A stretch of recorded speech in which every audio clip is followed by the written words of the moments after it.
We are so live. Hi guys. Sorry. The voice kind of came out a little weird, but you know the drill by this point. We're look-a-turning up in here until someone joins us. A few people, I would say. Until a few people join us. So, last we left off would be Dianthus by Etro, Creamy Carnation by Look-a-Turin. Does the world really need a new carnation fragrance? This smells like one of those 20s bases that created and later exhausted this particular genre. Si Belogia by Caron, Look-a-Turin. Dia Parfum by Amouage, a classy floral. The review is written by Look-a-Turin. There is no question that Gold was a hard act to follow. By the way, Dianthus was 2 stars, Dia Parfum is 4 stars. Let's go. There is no question that Gold was a hard act to follow, and one imagines that many women would recoil at the sheer Wagnerian heft of it. Dia was likely put together for those who wanted a luscious, floral, smaller than size 59. Dia is beautiful, though not wildly original. Smells entirely natural, aside from a touch of aldehydes, and breathes unalloyed quality for hours. The fresh, powdery dry down is especially good. Next is Dia Prom. Amouage gives it 4 stars and calls it dry wood.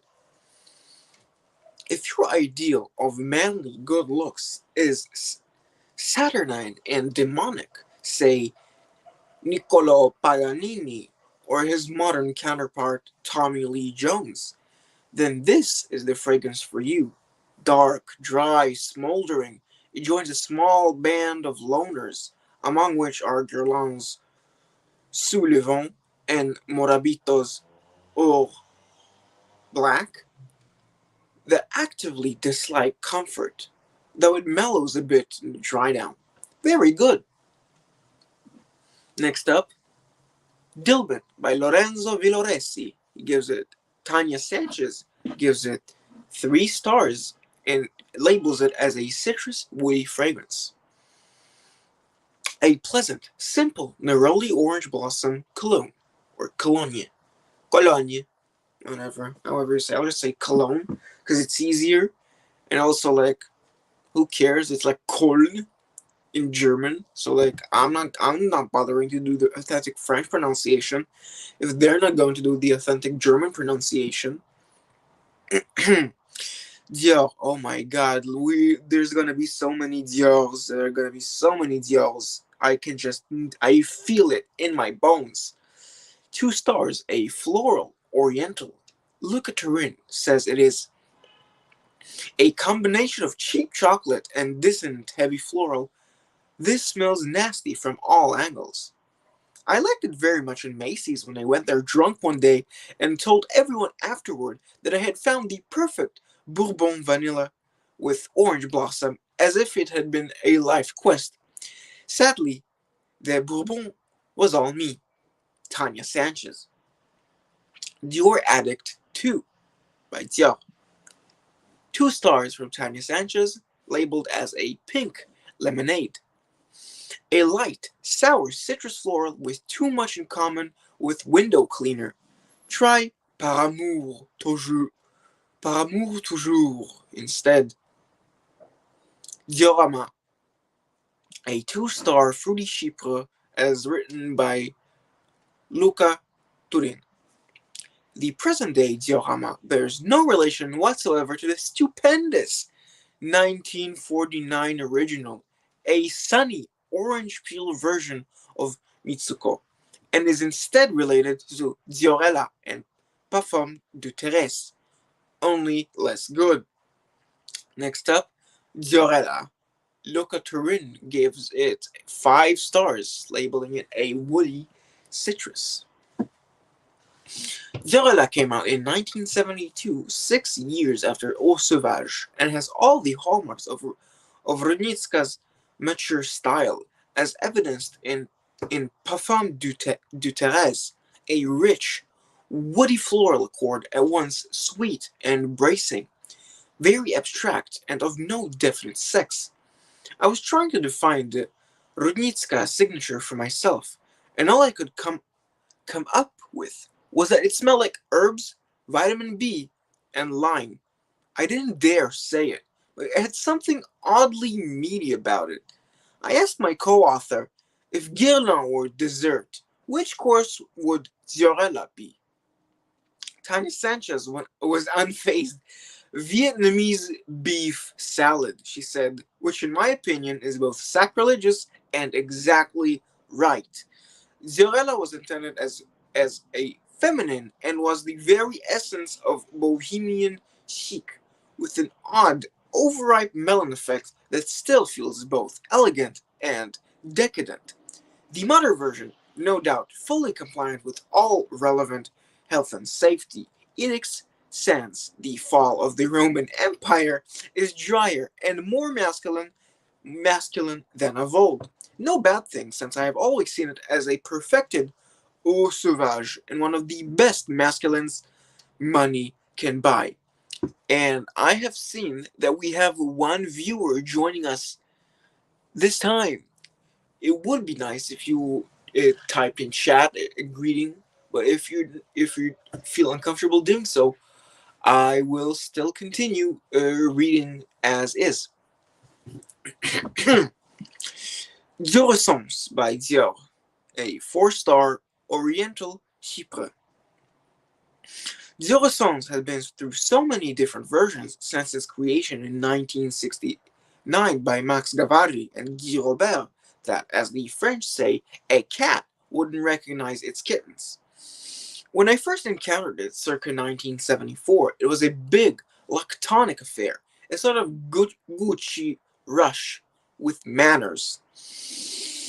Today, it is a green chypre with a good barnyard note that smells like narcissus and brings it closer to, say, Chamade or Givenchy Trois. The present version is clearly of far better quality than a few years back, and it smells good. But I don't recognize old Auntie Dioressence in there. Look at Turin. Diorhomme, the legend, a fruity iris. Look at Turin gives it 5 stars. The Diorhomme bottle is strikingly solid, more beautifully made than one would expect. In fact, it is good enough to house a feminine perfume. This is... Hello there, Jura Rose, my man. Thank you for being the either first or second viewer, but my thing is glitching and it says 0 viewers. Either way, I do appreciate you hanging out in my stream. Do type in what scent you wore today. For me, it was, as of now, my only bottle in the collection because I, let's just say, dumped out the rest of the Stronger With You Oud because I was bored. My exclusive bottle, as of now, I was wearing Ombre Supreme by Les Indémodables, which, you know, the less I say about it, the better. It's kind of like a you should experience it before listening to anyone tell you about it. Ted Ted Lapidus pour homme. I've heard a lot of stuff about it, but it seems to lean more towards the, how shall I say it, the Givenchy gentleman side, the vintage masculines, rather than the Azzaro pour homme vintage masculine side. I mean, I would not know because I don't feel like I'm not in a rush to go ahead and spend like 60 shekels on a bottle of Ted Lapidus, which I'm barely going to use. You know, I'll need a decant first, like of either the modern or the vintage, because I will not. Very like Kuros. Ah, Yeah, I also have not smelled kurosh in a long while, but I would not know. I wouldn't say that I enjoy that style of the more, rugged masculines. Yeah, that's basically my vibe on the let's call them savage uh, uh, latter half of the 20th century masculines. Let's say that. Where was I with the Dioram one? Dioram, I was in, yes, here. This is quality stuff, and Dioram's new man in charge, Eddie Slimon. You can tell this was made in 2008, by the way. I'm reading Luca Turin's, you know, that thing. Mm-hmm. Amber Supreme let you down, you say? Huh. See, I don't know. When I smelled like Chypre Azural and Fougère Emerald, and those kinds of things. I don't know on Oriental Velour. I don't know. Ambre Supreme kind of just like did an Antoine Ego thing for me, where like it felt like almost like I if I were to smell this, it would be before I were born, that kind of thing, which is really nice. I'm getting a lot of like it's it's very pleasant, and there's this coldness which I adore about it. It's like for me, I'd have to disagree with you about this one. I actually really enjoy, and I feel that Ambre Supreme closely relates to my personality because there is this this coldness about it that is like an unapproachability. I mean, yeah, of course, I'm not. I've seen a lot of people, laud the greatness of Amba Supreme, and I do tend to agree with them. We are joined by another viewer. Go ahead and pop a greeting in the chat if you do feel so inclined. And oh shit, I forgot to put up a donation link, but do I do that now? Nah, whatever. It's fine. I mean, yeah, of course, it's not for everyone. Like at the moment, and you're gonna see, oh, just wait until you grow into it. I'm just not a big fan of leather focused perfumes. It's just if it's like a texture thing, then sure, I like perfumes with leather in it. Like I'm not ragging on Eugene about this, but Mitsuko is not a leather perfume. It is a perfume with leather. And while I do agree it is supremely, supremely good, I enjoy it precisely because it is not a leather perfume. It is a perfume with leather. Yeah, well, cuir, leather, whatever, man. It's just not for me at the moment. I just feel like me and leather are in completely different sides of the park. You know, leather is out there, in the jackets and the pants and the cigarettes and the burnt and the wild, and I'm out here, either trying to smell clean or trying to smell soft in a very I don't know how to say it, but in a cold way. I've not smelled too many ambers except Shalimar. I do pick up a leathery nuance in Shalimar, which is ambery, but it is more vanillic. And and hearing, what was it? It was probably Ramsey's description of Le Lion. That one would probably be more labdanum, but again, I have not smelled labdanum material, so I would not know how to describe the smell other than assuming it's vaguely sticky. And hearing, what was it, James from Les Odorants, I don't think like It's got that much of a wow smell. Ambra aurea. I mean, I don't know. We'll see. It's like you know what I'm curious about though, Jira? The Hermeson's collection, specifically Ambre Nargis and Santal Masoya. I I want to try Santal Masoya because I want to see what Jean Claude Elna did with the formula of with a not real sandalwood, and it says it's milky, so really want to see. Have you? That's all nuances. I wouldn't be. I can't imagine the smell now. But do tell me, have you tried either Ambre Nargis? Smelled coconutty to me in a in a way that you enjoyed, or in a way that you found meh, you know, or were you just like repulsed by it? I do enjoy this kind of you know solar, if you will, feeling. Like I gave my bottle of Curacao Bay away, mostly because I was bored of it already, but there was this kind of lotion effect. Sure, it was obstructed by a saltiness, but and there's also Sabun from I mean, mm-hmm, Amiris. Also a flower which I have not personally smelled myself.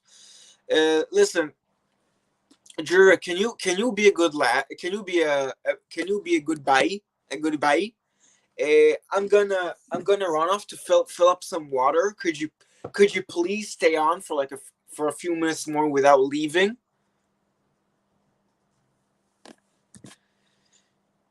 Uh, okay, but yeah, it's could you just hold the fort for me for a little bit, and thank you. I'm gonna run off and fill up some water so I'll have more vocal stamina. Cause thank you. You're a real life saver there, my man.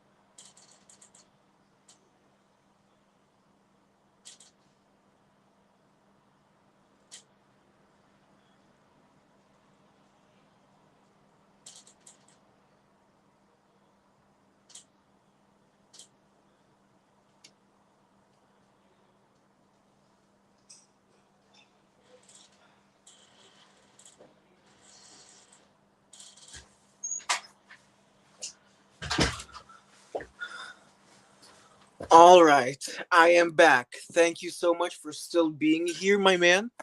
And I've just realized this was you talking about solar accords. I did find one kind of like confusing, if more than anything else. If you have smelled Sabum from Teo Cabanel, that one was kind of freaky to me. It was very weird. It was a little. It smelled like it would destroy my skin, but not in like a Dua way, not like a Dua perfume way. It just kind of smelled destructive to biological matter, which is a weird way to phrase it, but it's like, I don't know. I wouldn't say I hated it. It just left me confused. Mm. Also, thanks for holding the fort again. And I think we have a second lurker. Thank you so much for sticking out, tuning in to the perfume trenches of my house in Israel. We don't do much. I mean, it's not exactly like, I wouldn't say they're horrible. Like, I have seen the not to like name names, but I have seen the Free Bottle Brigade talk about him for a little bit. So I'm assuming they do a little bit of the giving away the of free bottles. But I have ordered their Discovery set, and I have smelled it a long time ago, and it's not bad. Some of them are genuinely good and pleasant, and they do feel like perfume as a nice smell, which is there's nothing wrong with that. And so does Ambre Supreme. But from what I remember, there wasn't like a distinct image that I drew up in my mind when I smelled them. So it's like they're nice. They're nice. They're definitely worth a try. They definitely are. Linear. Hmm. I would. Did I see? This was so long ago. I don't even remember. I don't even remember if they changed. I don't. But what I can tell you is that they don't smell like, at least from what I remember, none of them had the overwhelming designer blob thing of like a huge amberwoods. But I wouldn't know if it's that like Ramsey could smell them, and he might recoil in disgust if he find the amber was there. But I personally didn't find it enough to like be disgusted, unlike in the my now empty bottle of Armani's Stronger With You Ode, which it's again nothing wrong with amberwoods. It's just uh it's done in a way in Stronger With You Oud, which is nice for some wares, and then in other ways you're just like, oh yeah, that's just amberwoods in it. That's like cheating. That feels like cheating, huh? They just did that. Okay, I mean, I guess, I mean, sure, but yeah. I mean, again, thanks for being here. Let me read the rest of the Dior Homme article for now. Then I'll see if you have any more comments or questions, and I'll just continue until anyone else decides to join. Feel free to, I don't know, call anyone who might be interested in the stream. But again, Jura, thanks so much for tuning in, bro. You're a real one, and we got another one. Thank you also for hanging out in here. I do appreciate your company, whether you do say something or not. So, where were we? Ah, yes. The fragrance, composed by Olivier Polch, son of Chanel's Jacques, it takes place among the half dozen best masculines of recent years. This is in 2008, so not very recent years to us. In structure, it flirts with the virtuoso modernist complexity of Hugo Boss's Baldessarini and the muted candied fruit colors of Chanel's Egoiste. Where it differs is in an interesting powdery gray iris top note and a dry down, like an attenuated version of Chance with more tobacco. Refined, comfortable, and most of all a textbook example of successful top-down design. Well, uh, I mean, maybe it's just I'm reading them in alphabetical order. I have started with the numbers and I'm now in D. There's gonna be a lot of how should I say? There's gonna be a lot of Dior now because Dior and DI go together hand in hand. So now there's Dior en Montance. Yo, hi Bob. Thank you for joining us. Yeah, I'm turning it up right now because I don't know. I felt like it. You're getting a rose from Jura and from me, an imaginary rose. Une rose pour Bob. Une rose pour Bob.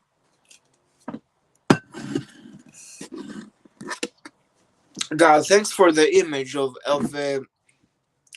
mouths on your thumbs. Now imagine like a realistic mouth just kind of opening up from a thumb. That would be very funny and also very disgusting. Something like a John Carpenter, something like the John Carpenter might do in one of his movies.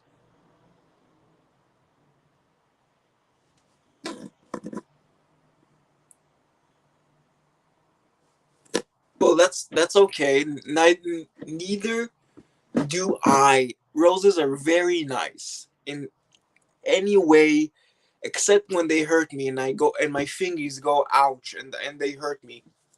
Anyway, Dior Montons gives it a 4-star rating. Sorry, Tanya Sanchez gives it a 4-star rating, calls it spiced apple. Essentially the same fragrance as Dior, but intensified by much more of a delicious, sweet baked apple smell. So true, so true, so true. Okay, and so true. Okay, next up, Diorissimo, a 4-star review from Luca Turin. A fresh muguet. Diorissimo is the archetypal muguet, i.e., lily of the valley, soliflore. Bear in mind that no extract that can be obtained from the natural flowers, so all muguets are reconstructions. The original 1956 Diorissimo established Edmond Renitska as the Mozart of post-war French perfumery, and Diorissimo was a truly Mozartian fragrance with a catchy, jaunty presto tune like the overture to The Marriage of Figaro.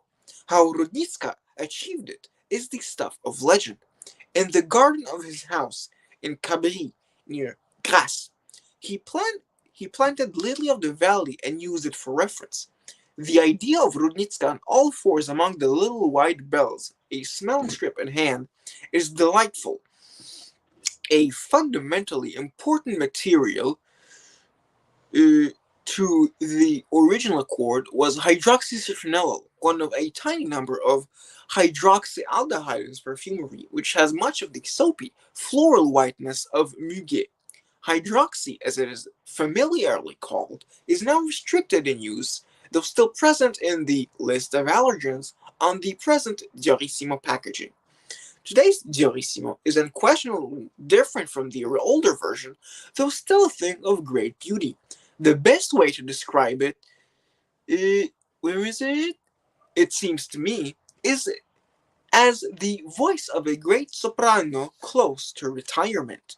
The melody, the timbre are there, or timbre, the timbre are there, but some of the high notes are a little forced and have lost the effortless soaring, the liquid fluency of old. Up close, this thing shouts a little, but it has tremendous radiance and at a distance still works fine as likely the most distinctive fragrance of all time. Interesting insights. And been good to catch up. Okay, need to go soon to write a letter. Okay. See you, Jiro. Thanks for hanging out, man. It's really good to have you here, bro. You're a real uh, foundational and not financial, a real essential member of the fragrance community at large. And hello, Paolo. Good evening. How are you? I I I hope you're fine. My scent of the day was Ambre Supreme. Just saying it to you and Bob, who might not have been here for when I told it to Jura, who might have left by now, but I am not sure. But yeah, Ambre Supreme, really good stuff. And MP02 by Beal. Is that like the full name or the abbreviated name? I might be asking for too much, but if you would write down the full name, it would be much better for me. I could look it up and see what the hell people are saying on it online. But yeah, thank you so much for Paolo. And oh my god, we got 5 viewers now. Insane jump. Thank you to everyone who has joined now. Uh,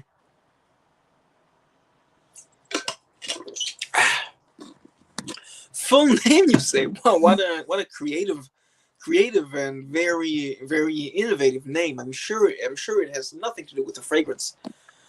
Oh, Mark Marks Burton. I almost thought it was Mark Buxton, but no, it's Marks Burton. Okay, unless you just kind of kind of whoops and mistyped Mark Buxton. But other than that, yeah, it's never heard of that one. Yeah, thank you for excusing me.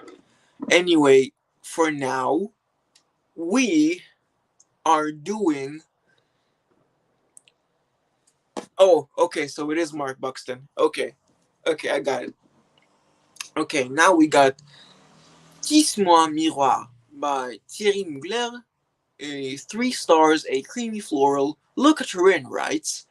This very competently put together fragrance is a fruity floral in which both flowers, lily, and fruit, apricots and peaches, achieve a pleasant creamy texture. I see this as a cross between Bajli and Ivoire. Not bad at all. Next up, Devon, or Divine by Divine, because it's probably an American brand or something, I don't know. A buttery floral. It's always heartening to see a small company break every rule and succeed. If Divine had been a draft business plan written by an MBA hopeful, the student would have failed. Location, Dinar, a, a sleepy little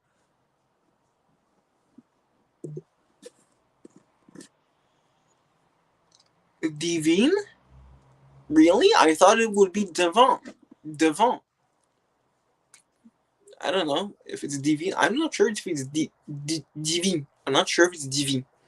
If it's Divine, it's Divine. No, I think it more be Devon. Okay. Dinar, a sleepy little Breton seaside town across the water from beautiful Saint Malo. You can almost hear the Paris execs chuckling. Dinar, you must be mad. Nothing chic has come out of that part of the world since Anne de Bretagne left to marry our king in 1491. Products. Grand Parfumerie, taking the big guys head on. What? No concept, no beach gravel in the bottles, no Celtic angle, no nautical gewgaws. Product launch schedule whenever the boss feels like it. What? No flankers, no line extensions? Forget it. E pur si muove. Muove. The boss is a guy called Yvon Bouchel who ran a perfume store until he decided to make his own. His first was the eponymous Divan, a lovely, powdery, buttery, floral animalic that smells lusciously expensive and isn't. If you like your florals less than squeaky clean and want a perfume that feels like a spray-on version of Alix Gretchen dress, look no further. Divan is as good as it gets in this direction. Look at Turin. We got 5 viewers already. That's insane. I don't know if it's like if it's like Bob, Paolo, and 3 lurkers. But if you would feel so comfortable, please tell me who you are and what you have been wearing. It would be very much appreciated. I do appreciate that. Let me just plug up the charger on my phone. I'm gonna have to hold you guys up at a weird angle, but that's just how the cookie crumbles, I guess. Next up, 4 viewers is still good. Okay, next up we got Devant Enfant by État Libre d'Orange. A sweet woody locutorine gives it 3 stars. The name comes from a French Christmas song with the child Jesus as devant enfant. The fragrance is an orange flower and coffee accord. Interesting up top when the business works, sweet and somewhat flat in the dry down. Then we have let's see. Then we have Donna Karen, New York, Delicious Night. What kind of names are these, bro? Anyway, a 3-star Blackberry Iris. And Tanya Sanchez writes, what a beautiful idea! This is a fruity chypre in the style of Cartier's So Pretty, with a striking, deep purple smell of blackberries and woody iris that exactly matches the inky color of the bottle. Sadly, it smells as if they didn't have the budget to do the idea properly. Cheap, loud, woody ambers and a thin, synthetic floral section failed to fill out the structure, and I can only hope that they do it again next time with feeling. 3 viewers, man, it's kind of.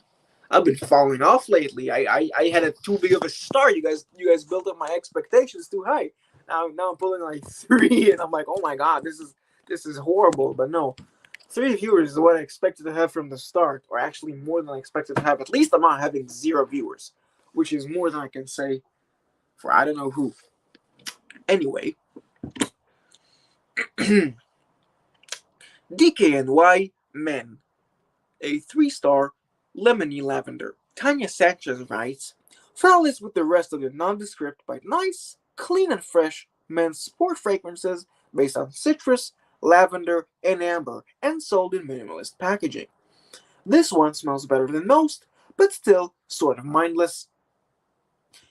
Donna Karen, well, DKNY Women, a sparkling citrus, 4 stars. Look at her and writes, in no way a proper feminine and arguably not even a proper fragrance, DKNY Women is an abstract composition that bristles with ideas and humor. Most of the fun is in the top note, a bubbly accord reminiscent of Lubon's lamented gin fizz that smells like it's about to sting you up the nose like CO2 out of a soda can. What's interesting is that behind this frothing lemonade fountain there hides a clean, white floral, almost unrecognizable in all that white noise. The dry down peters out somewhat, but who's going to complain about 2 hours of fun? Far better, in my opinion, as a fresh, jaunty masculine than as a feminine, where its irony is likely to be misconstrued as a lack of warmth. Them, they. Whatever are you referring to, Paolo? I have no clue. Anyway, time to put you guys down for a second. I'm gonna let it do its thing. And, oh my god, Dosan from Diptyque. Tanya Sanchez gives it 1 star, calling it an alleged tuberose. Coming out at roughly the same time as Cardinal Flower by Frédéric Malle, Dosan never stood much of a chance with tuberose lovers. It didn't have the budget, the whole thing seems chemical and empty, and after an okay fresh floral start, alternates between cloying and stale. Dolce & Gabbana, that's by Dolce & Gabbana, a 2-star creamy floral Locutorin writes, this was the first D&G fragrance, 1992. A heavy-hitting aldehydic with a huge top note of carnation and floral heart. You'll find it rather nice if you're still around and conscious for the dry down. Few people are. Am I using my phone to live stream? Yes, I am using my phone to live stream because that is where my camera is, and it's the best one. If I were to do it for my PC, it will look like my first 2 videos and my first appearance on any live stream whatsoever, which was very lackluster in terms of audio and video quality. This is the best you guys are getting in terms of my technology. But yeah, That's just the way the world works and the way I have my setup currently.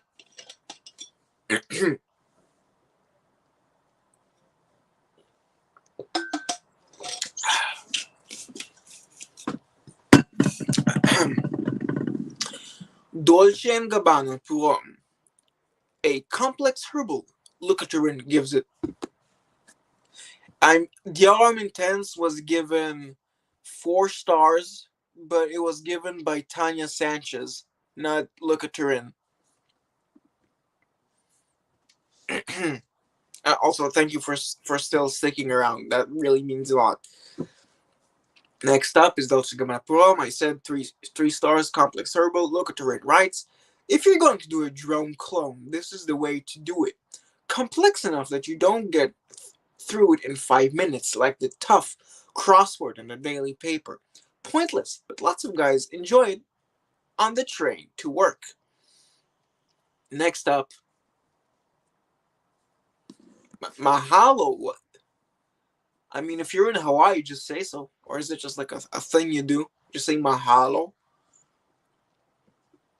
Anyway, Domain by Mary Kay. A fresh fougere.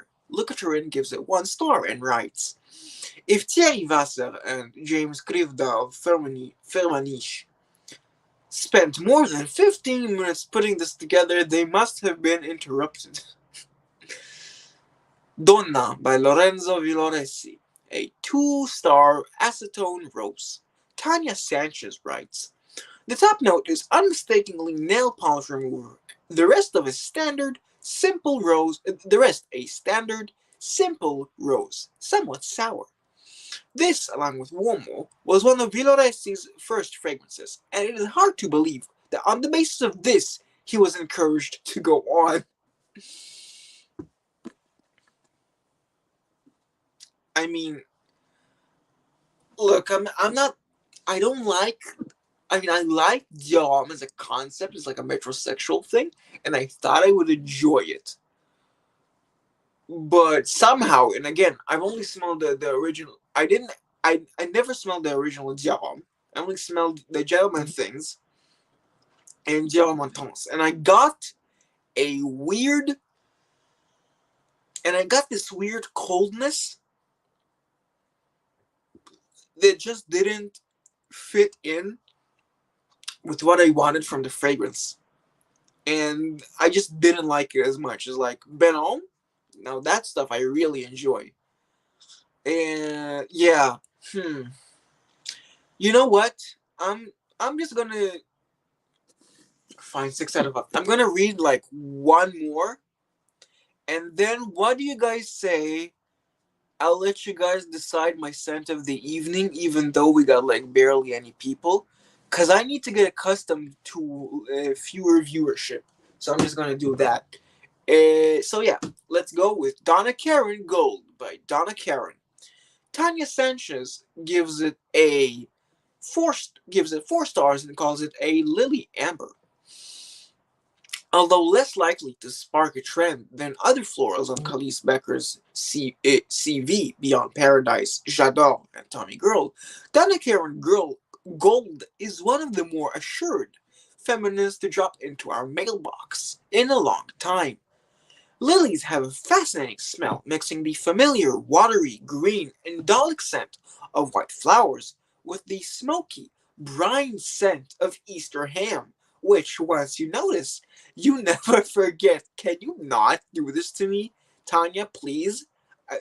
God damn, no! I will not. I will not acknowledge that. Using a smoke like amber, gold modulates between fresh and dry, glassy smooth, and sandpaper rough.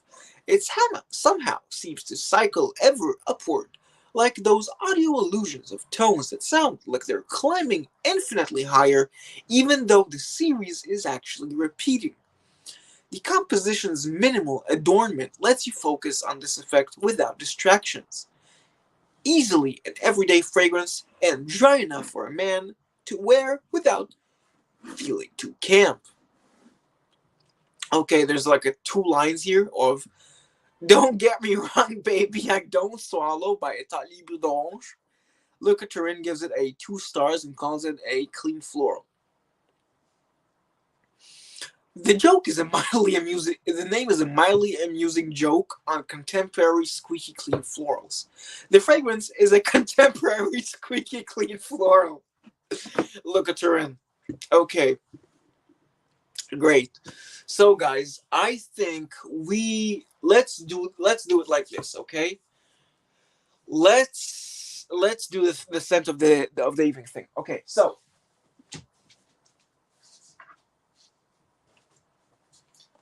I hope you guys are paying attention. I'm not just talking to the void. Let's start.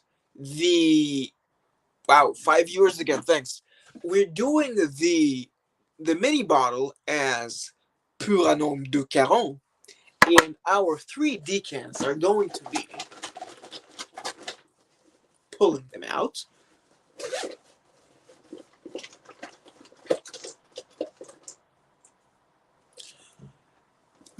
You were not there, bro. So we got, as Ramsey likes to say, a bussin' homme. I'll just say Aubusson. We got Aubusson homme as our first, and as our second candidate. This is a random pull, by the way. Next up, we all no. Some summer's gonna win easily. We're not gonna put it there. That's giving it a lot. Okay, so we have La Douleur Exquise as our third. Although I do need to remove the tape from it.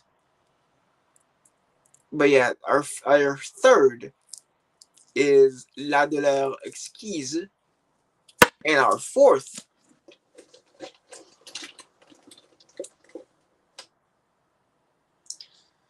is Habit Rouge. That's that. That's our boys, guys. These are our boys. We got. Let me show you them again. We got Pour un homme de 40. We got Aubusson homme or Aubusson homme. I'm cracking up when I hear Ramsey say Aubusson, because I'm thinking of the Zoomer meme where everyone has that weird like perm that younger people than I have, and the weird thing that they always think they say is, yo man, that's bussin' for real, no cap, which is kind of just hurts me. It's like, that's not how Zoomers talk. That's just like a fucking meme. I think, I don't know, I haven't seen enough American Zoomers to know that. Anyway, our third sample again is La Douleur Exquise, and our final one is Habit Rouge. You guys, I hope, will vote and decide on which of these I'm going to wear. One last time: Pour un homme de 40, Aubusson homme, La Douleur Exquise, and Habit Rouge. We got one vote for La Douleur Exquise by Paulo. Thank you so much for contributing. We got one vote for La Douleur Exquise. Next, so thank you for that. And any other takers? Any takers for the and man, what a way to say hi, Anuj. First of all, hi. How are you? Thanks for joining the stream. Second of all, how predictable of you to say La Douleur Exquise. You never fail to disappoint or surprise. And we got Jonathan. Jonathan, what is your vote, my man? Like, for now, it seems like La Douleur Exquise is gonna win. But if you don't know, we're deciding between Pour un homme de 40, Aubusson homme, Habit Rouge, and La Douleur Exquise. Feel free to cast your vote in. We got one vote for Pour un homme de 40. So we got 2 on La Douleur Exquise, 1 on Pour un homme de 40, and John is as of yet undecided. Anuj, listen, We're not going to have a repeat bullshit. I demand a recount here, okay? If I mean, for now it looks like it's gonna. Okay, Bob, Bob, my man, it's looking real bad. First of all, hi, thank you, Anuj, for joining us. I have seen the photo of you, Eugene, and Kevin on Eugene's story. That was kind of freaky to see. But yeah, looks like La Douleur Skis is gonna win this time. So yeah. Unless anyone wants to, object to this marriage, speak now or forever hold your, I don't know what they say, forever hold your peace or whatever. But yeah, Anuj. But yeah, Anuj. But yeah, okay. Uh, good work, guys. We are going to wear out La Douleur Exquise for now. And so let me just move these aside. And it's gonna. I'm gonna disconnect the charger just to spray, and then I'm gonna hold it back. Okay, let's go. Okay, like this.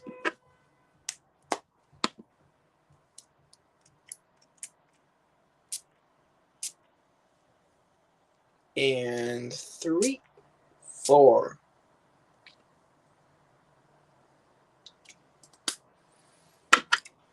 I think you've said this before. I have no clue if you have or have not. Anyway,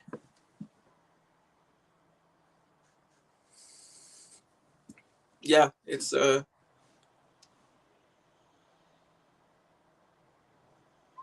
yeah, it's gonna sound really weird, and I thought I was hallucinating when I said it first, but I get a slight watermelon flavored chewing gum, chewing gum kind of nuance from the smell. But yeah, it's insane. Yo, by the way, Anuj, you gonna send me the deets on the weekend though, right? Just wondering, I'm preparing to get the birthday money from all the family and friends that I have. So I'm kind of wondering, bro, you're gonna send me those deets on Saturday or Sunday, right, bro? Unless you forgot, which would be a real funny moment. But yeah, La Douleur Skis, definitely the second favorite of the line. It goes Bel Homme, La Douleur Exquise, and Descendre in that order. Now they're not. It's not a gold, silver, bronze, as I've already said. It's a gold, but it's just like a gold, very shiny. Gold like less shiny, and gold, just regular gold. No polish, no nothing.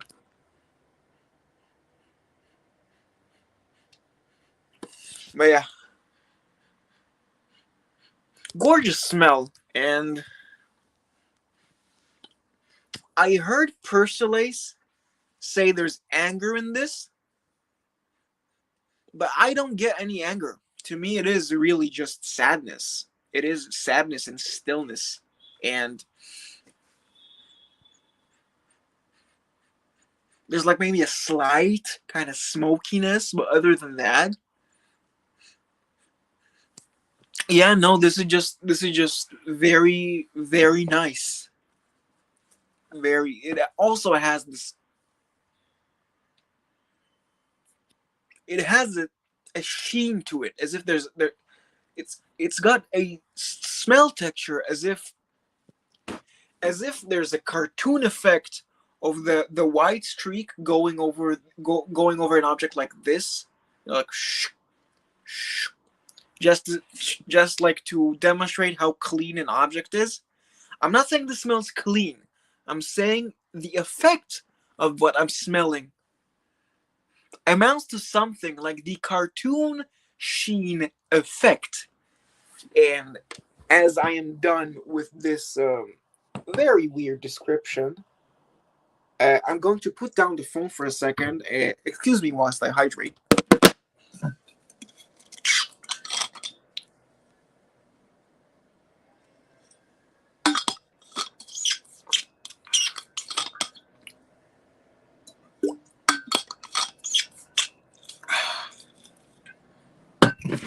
Okay, I have been thoroughly excused. And again, thank you to anyone and everyone who has joined my stream at any one point in time. I don't think. I mean, yeah, I didn't get. I don't know John's scent of the day yet. I don't even think did Bob tell me his scent of the day. I have no clue. I have no clue. But yeah, if you have not, I would appreciate if you told me your scent of the, I don't know, day, morning, evening, whatever time it is, what you're doing there. Yeah. I personally don't get anger. Maybe it's because, like, to me this is too calm to be angry. This is too calm. There's a bit of stink, but to me, instead of anger, it amounts to an ugliness. It amounts to reality, real emotion. Zoomer is just Generation Z. So, like, if you're younger than a millennial, so I'd say it's somewhere around, like, very late 90s, like maybe 97, 98, all the way to I have no clue what year, like, Generation Z ends at. But I know that I am, like, like one of the, like, the early Gen Z, because I was born in 2002. But yeah, I'm technically Gen Z. Yeah, that's the oh, Jesus. Yeah, no, to me it's not angry. Maybe yeah, okay. A newly acquired Bellamy. Is it a modern or is it a vintage? Just asking, because sometimes, maybe you want it modern. Maybe you don't want to go out and hunt for vintages. I know I sure don't. But yeah, it's wondering: is it modern or is it vintage? Hmm? What the answer's gonna be, John? What is the answer? What's it gonna be? Vintage or modern? Hmm? Hmm? What the hell am I doing with my life? What the hell am I doing with my life? I mean, not to insult you guys. I'm just. Sometimes I do weird shit. Like, I don't even notice I'm doing weird shit until I notice that I'm doing said weird shit, and then I go into this weird cycle of self-reflection, which is also part of the weird shit. I shouldn't swear so much. I mean, look again. To me, Bellamy is not something that I'd go for because, I mean, if it's a leather scent, it's not for me. Like, I don't like those. Like, maybe if I maybe might enjoy leather scents if they're feminine leather scents. Like, I might go ahead and smell Cuir de Russie at one point. Maybe I'd go and smell, what's another feminine leather kinda? Maybe Eau d'Hermes. That's kind of unisex, but maybe Eau d'Hermes if I ever find it anywhere, the modern thing. But yeah, it's just like, uh, yeah, to me, it's not something on my agenda to just Bellamy or any very overtly masculine leather scent. No, but again, it's just that, I mean, I wouldn't object to smelling it. By all means, by any means, I would not object to smelling it. However, I know my nose, and my nose isn't that great with very overt masculine leather scents. They're just not for me.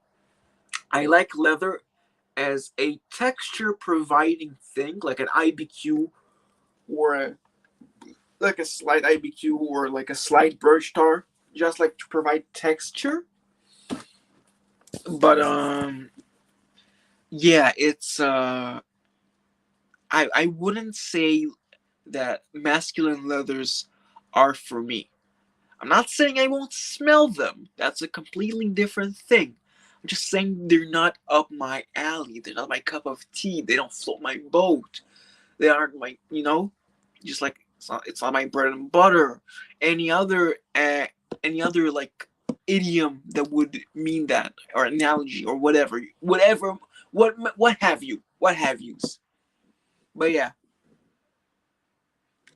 let's see the. Let's go ahead and leave this up again, and sure, I'll go ahead and read another Lucaturin Goldie. Sorry, this time it's Tanya Sanchez. It's Duce Amere. I think it's Duce Amere. Anisik Woody given 4 stars. It's hard to think of any brand that has done more recently to expand the Oriental genre than Serge Luton. Back at least at Emerald, Orientals, back at least to Emerald, Orientals had always depended upon the richness of amber, for which you can flip to the A section of these reviews and smell all the ambers and ombres and ambras therein. After Shalimar, Taboo made it safe for Youth Dew. Youth Dew made it safe for Opium. Opium made it safe for Coco, and so on. Then, working with Luton, Christopher Sheldrake, now at Chanel, took Pierre Clouton's original idea for Féminité Dubois and constructed an alternate Oriental starting point based on the relatively less well-traveled territory of feminine woody scents. They hit upon an accord of dried fruit, cedar, and cinnamon with remarkable intensity and richness, but without the weight of traditional amber. Luton has been busy populating this fertile frontier ever since. Dulce Amere is an irresistible anisec or oriental built on this structure, a more light-hearted sibling to Ombois Vanille for absent lovers. Tiny Sanchez. Next up, Dream, Fresh Scents by Terry. 1 star, peach vanilla. Called a fig vanilla by Terry. It's more of a peach schnapps. Might make a charming hand soap, but hard to call it perfume. No, I don't know, John. I don't know what I do. I don't know how I don't know that I know what I don't know until I know, and then I'll know what I don't know. I don't know, okay? Dream Angels Divine by Victoria's Secret, a 3-star dry floral. It's illuminating to smell the two extent Dream Angel scents from 2000 compared to Victoria's Secret's recent concoctions. It seems Victoria's Secret used to cater to strumpets who wanted to be ladies, and now caters to ladies who want to be strumpets. Dream Angels Divine from the former era is well crafted, very dry, woody fragrance, quiet and unobtrusive, far less sweet than Dream Angels Heavenly, a little mean in the way green florals can be, and utterly unflirty. Tanya Sanchez. Okay. No, I don't know. Okay, the only thing I know is that I don't know. Some Greek philosopher said this. Might be Socrates. I'm not sure, but that guy was spitting facts and bars, man. I kind of want to see Socrates, playing a game of pickup basketball just because the idea of it is so humorous to me. Next up, Dream Angels Heavenly. 3 stars, Lactonic Woody. A sedate, low-key woody floral, slightly nutty, almondy with a baby powder feel, freshened up by a lemon custard note. Stays close to the skin. brings to mind long bed rest, puddings, and nurses. Tanya Sanchez. Next up, Drôle de Rose by L'Artisan Parfumeur. It's given 4 stars, called a fruity violet. This pale pink bottle holds an exuberantly girly scent, a rose with an old-fashioned, powdery, heliotrope sweetness and a modern bright freshness. It's a perfect alternative to those dreadful, fruity candy scents that are everywhere now, and much more forthrightly cheerful than anything else Olivia Jacobetti has done. To be worn while singing, I feel pretty. Oh, so pretty. Ellipses. Tanya Sanchez. Yo, let's go. I know my Greek philosophers. Fuck. You know there's fucking one guy, I forgot his name, but he straight up died. I don't know from what, maybe I think he died from a heart attack because he saw a donkey eating figs and then he laughed so hard from that image, from the thought, the concept of a donkey eating figs, that he straight up died. Sorry. I probably should make it a little more cliche. The Oxford Dictionary defines scent as I have no clue. I have not. And then this is the part where I crumble it up and throw it away. Like this is a goddamn like high school movie or something. Yo, listen. I gotta know. You guys have probably watched The Breakfast Club. And if you have not, that's fine. If you have, and you still remember it, do I seem like a Brian? Brian is the kid with who wears sunglasses indoors and is friends with the janitor. I'll let you think on that while I'm reading Tanya Sanchez's. I'm reading uh, Luca Turin's review of Dune. Fig trees abound. No idea. No idea. I think there are a lot of fig trees here. I'm sure I've seen a lot of them.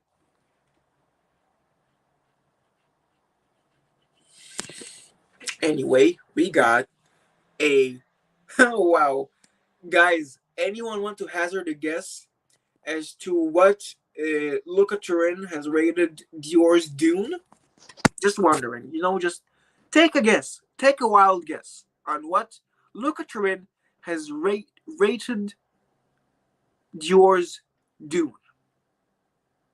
The first one is the answer I'm gonna say the chat has picked.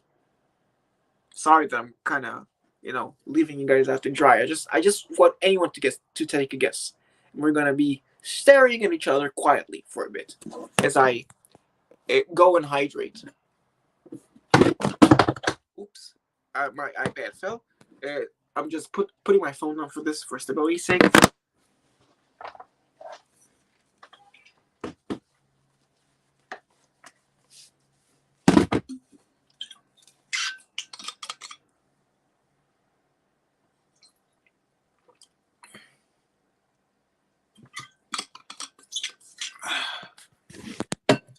Okay.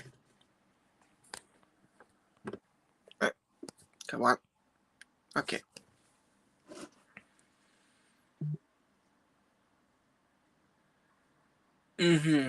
Okay. Giant white cherries, delicious. I mean, I'm not much of a fruit person myself. I know I picked the wrong country to hate fruits, but like, it's.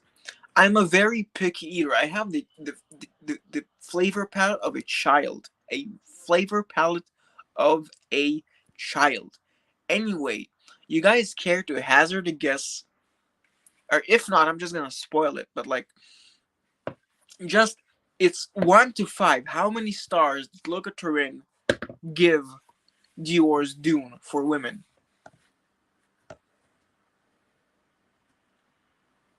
Sorry if my hair's a little dirty, a little messy. Messy, golazo. I'm gonna hit the shower like in a few.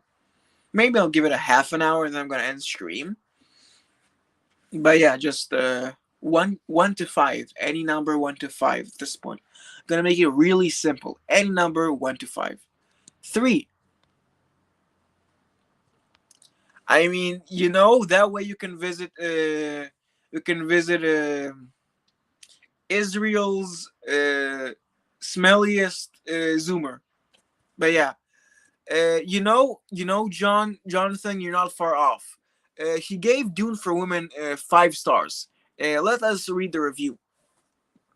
Forget suburban gothic names. Forget all the phony noirs from Angelique to Oris. True menacing darkness is not to be found in Upset the Parents Alice Cooper poses, but in this disenchanted ladylike gem, loosely inspired by the excellent Venice 5 years earlier from Yves Rocher. Dune is a strong contender for bleakest beauty in all of perfumery. It is clearly headed from the very start toward that peculiarly inedible cheap chocolate dry down that made Must, Allure, and a thousand others, though Dunes is the best of the lot, dissonant but interesting. But the way it gets there is extraordinary, with a beguiling transparency, even freshness, particularly in the anisic carrot seed top notes. It is hard to pin down what makes Dune so unsmiling from top to bottom. It's as if every perfumery accord had become a Ligeti cluster chord, drained of life, flesh toned in the creepy way of artificial limbs, not real ones. Marvelous. Luca, Turin. uh, bro. It's ah, you know, grass is always greener, as they say. I myself don't see it, but I do see if you fit the type of person that Israel demands to live here, then you're gonna have a great time. Unfortunately, I am not the person that Israel wants. Or more like I don't want to live in Israel. Let's put it in very simple terms. I don't feel I don't feel happy here at the moment. Okay? It could change, but for now that's how I feel. I feel like I want to get out of here kind of rootless cosmopolitan feeling. It could change, of course. I'm not saying it can't. Just that's the way I feel at the moment. But yeah, modern Dune men.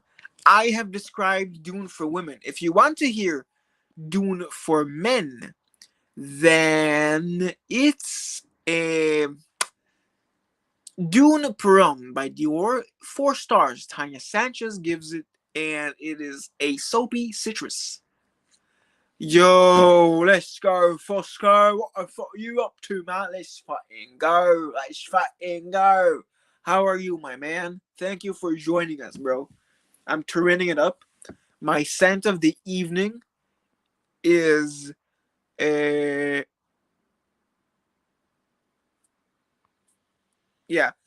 My scent of the evening, Fosco, is La Douleur Exquise. The watermelon bubblegum thing kind of faded away, and I'm getting a lot more of a smoky red dust thing. As it is now, I do find it a little angrier, but it's not.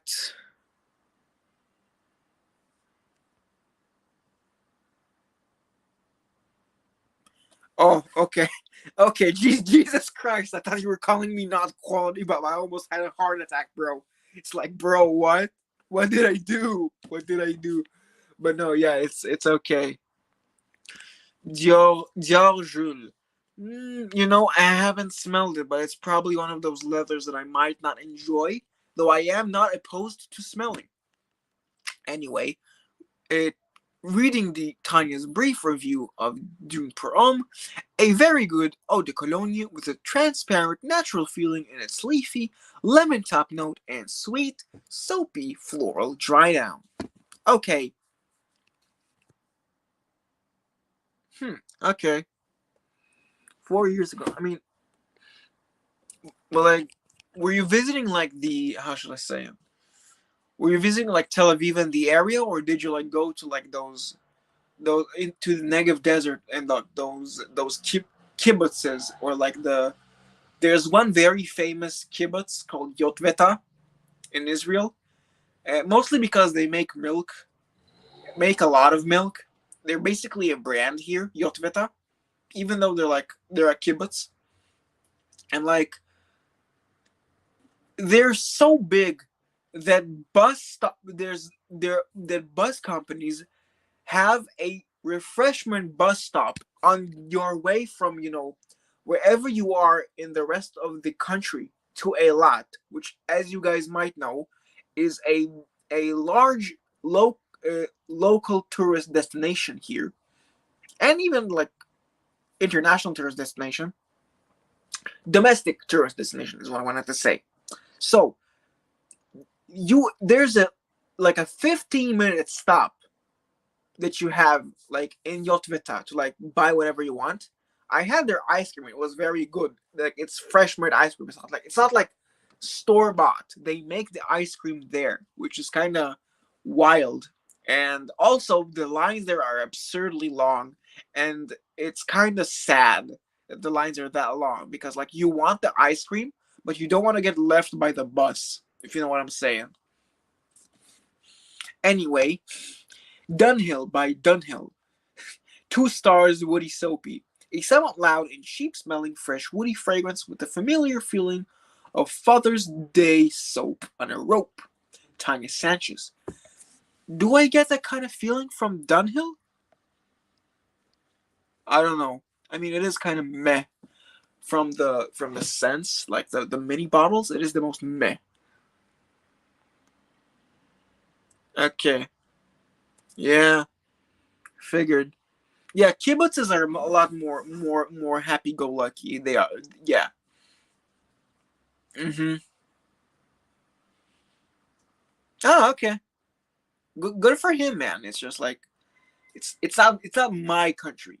I get why it might be others' country, but for me, my country, and it's as cliche and as like, oh wow, what an original idea and decision. My country is Japan. I am looking forward to living there, at least visiting there first, just to see if it is truly, like, if I'm not gonna get Paris syndrome and be absurdly disappointed by it. But yeah, excuse me whilst I hydrate.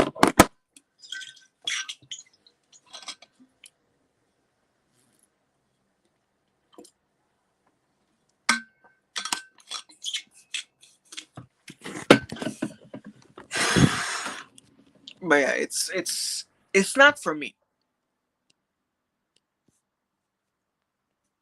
Oh god damn. Well, good luck if you find a way to transport all of your collection to Israel, man. That's gonna be an undertaking for sure. Wow, Jesus Christ. We got l'artisan parfumeurs Ding given 5 stars by Luca Turin, and he describes it as a vanilla cardboard. Olivia Jacobetti is here at her imaginative, humorous best, and Thing is a masterpiece. Thing smells of paper, and you can spend a good while trying to figure out whether it is packing cardboard, craft wrapping paper, envelopes where you lick the glue, old books, or something else.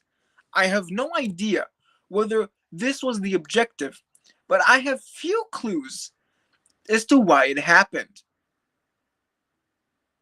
So, oh, sorry, the cam kind of turned off for a bit. Okay.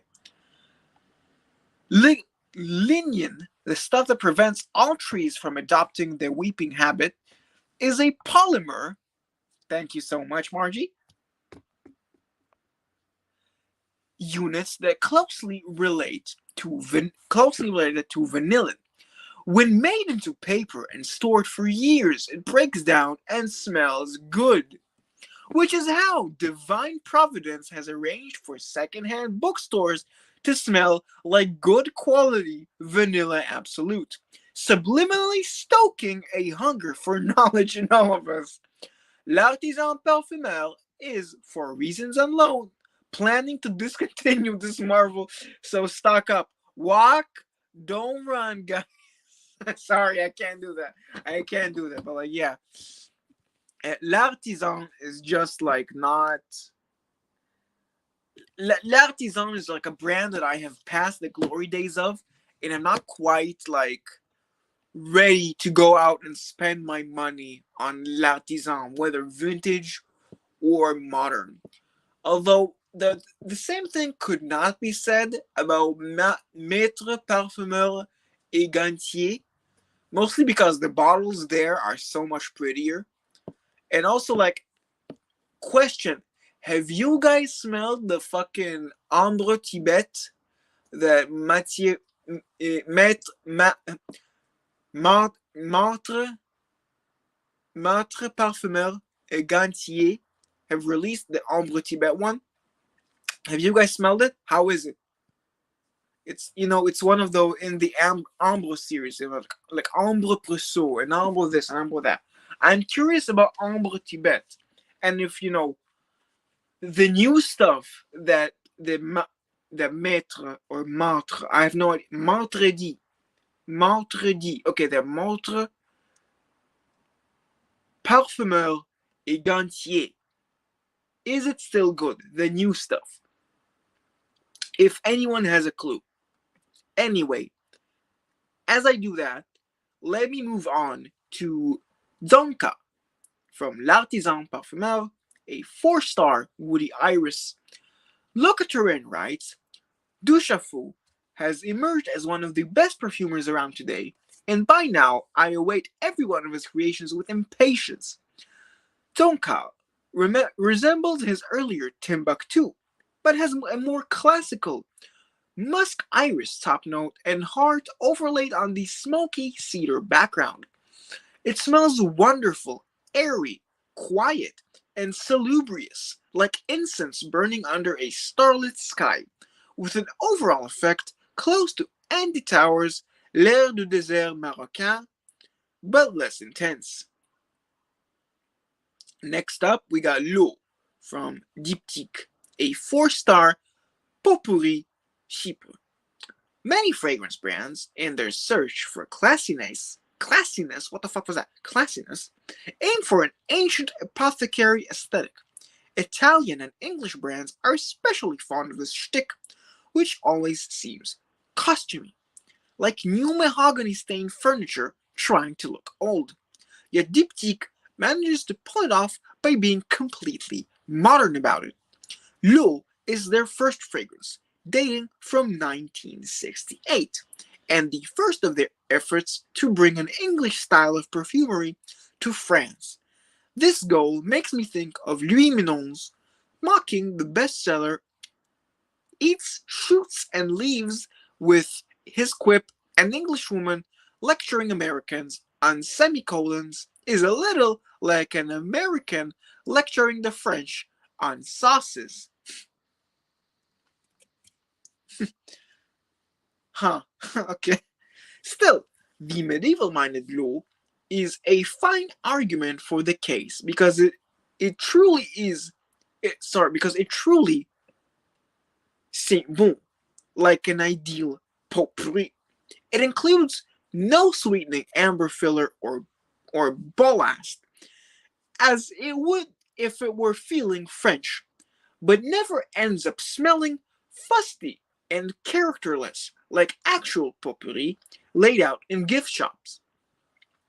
Instead, it centers around a rich accord of citrus, clove, and a fresh green angle related to orange chypres everywhere, and continues to smell beautiful in this newfangled, old-fashioned way for hours. Tanya Sanchez. Like, sorry, sorry. like in a good way or a bad way. I don't understand. Are my like am I doing good with my reading abilities? Am I putting enough dramatic in the dramatic reading side of it? Or like is it like I'm a newscaster? I mean, I'm bringing zero transformation into this, and it's just like yo, thanks, Anush. Okay, thank you so much, man. And I will be waiting for an image and details this weekend. I hopefully, uh, hopefully, yeah. Thank you so much, though, Anush. You the man. You the man.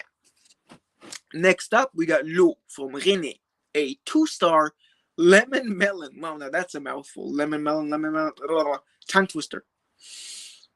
Quiet, confused, and as its name indicates, watery. Look at Turin. L'eau bleue. Okay, I'm gonna keep waiting. Okay, fine. Fine. I'm gonna keep waiting. And you're gonna have to wait 4 more minutes before I finish this stream, because next up we got L'eau bleue d'Issey. L'eau bleue d'Issey eau fraîche by Issey Miyake, a 3-star citrus sage. The intense savory note of sage from the original L'eau bleue meets up with an equally intense metallic citrus floral this time around. Instead of falling apart immediately as expected, the two halves cleave firmly together. The effect somehow feels pungent while smelling only moderately strong, and smells markedly different from any other masculine I've encountered. Striking, though not always pleasant. Tanya Sanchez. As for your question, John, my first language, chronologically speaking, is Russian. However, I suck at it very much. The one that I might say, in terms of like how long I've been speaking it, is it would be around. It would be Hebrew. Hebrew is the first language where I've been able to speak well for the longest time. English is not a recent development, but it is the third language that I've picked up. I'd say it started around the age of 9 or 10 when I discovered YouTube, and I just kind of watched it without any subtitles in Hebrew or anything, just English. Thank you so much for that, John. But yeah, it's just because of that. I've been watching a lot of English content like since I was very young. And that's maybe why my English is very good, at least in my speaking level English. In terms of academics, there are way better people than me out there. And in terms of, what do you mean teaching you how to pronounce things? Like you mean like in French? And okay, don't take me as an authority on this. Do not take me as an authority on this. I'm just doing it because I like pronouncing things in an approximately close manner to how they might sound if a person of the native language were to say them. Anyway, l'eau bleue d'Issey Purom Issey Miyake, a 2-star bare herbals fragrance. Since, oh my god, I noticed there's a typo in this PDF instead of, oh, is it though? No, never mind. It's not. It's just a different fragrance. Since Foodissey and the subsequent light version, I've been waiting for the Restless Genius. Fine. Okay, sure, I'll take it. Fine. Okay. I've been waiting for the restless genius of Jacques Cavalier to get that weird milk bread hot stone note just right. What did you get first in L'eau bleue? is a big blast of herbaceous sage-like notes. Then the bread accord. 15 minutes later, it shows up. It shows signs of wanting to straighten up and fly right. The bread recedes, and a pleasant talcum powdery background shimmer makes an entrance. At this point, all known laws of perfumery would lead one to think that the sage was the top note and the powder stuff was the dry down. Not so. The powder fades and the sage goes on, smelling increasingly bare and crude, giving it 2 stars. Next up, L'eau Cheap and Chic from Moschino, a 3-star aldehydic resinous fragrance.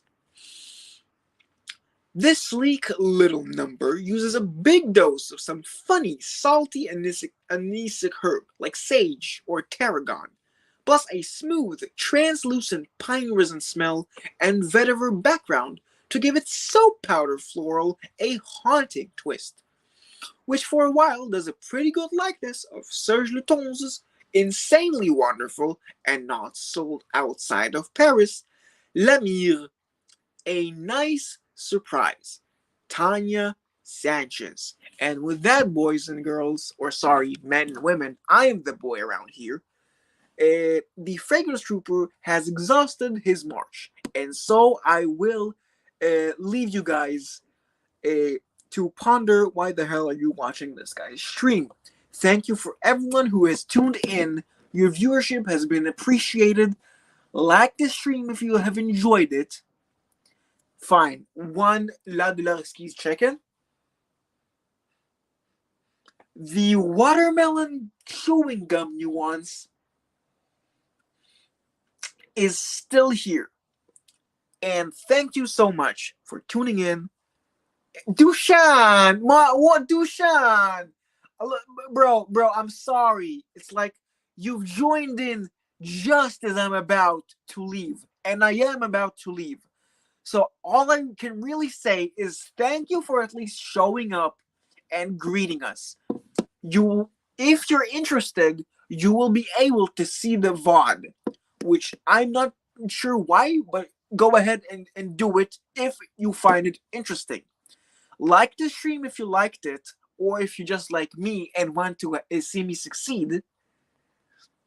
So thank you guys so much for staying on. MDCI's Chypre Palatin. I'll get my nose on MDCI at some point, but again, thank you at least for sharing it with me. And again, watch the VOD if you're interested. My voice is very, very in jeopardy at the moment, so I am going to leave now before I will not be able to stream anymore. Thank you. I'm out.